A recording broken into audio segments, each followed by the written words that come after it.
গুছিয়ে নি, সেই সাজার জিনিসগুলো গোছানোই হয় না, টাইমও পাই না। কি গো, কি করছো তুমি?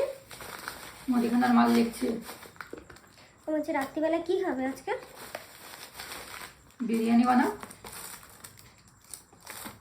কি গো বলো, রাত্রে কি খাবে? বিরিয়ানি বানাও।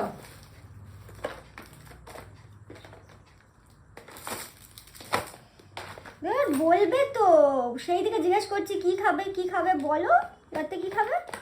বিরিয়ানি বানাও।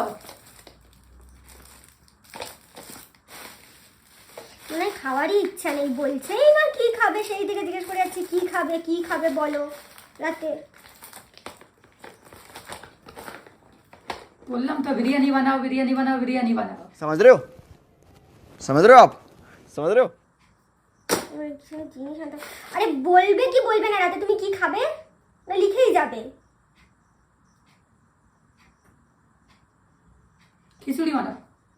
তো সেটা তো কোন ধরে বললেই হতো যে খিচুড়ি খাবে, সেই দিকে জিজ্ঞেস করছি যে কি খাবে কি খাবে কি খাবে, তা না বলতেই পারছো না তুমি। এটা খিচুড়ি খাবে সেটাও বলতে পারছে না, বললেই হতো, তখন ধরে বসিয়ে দিতাম। কি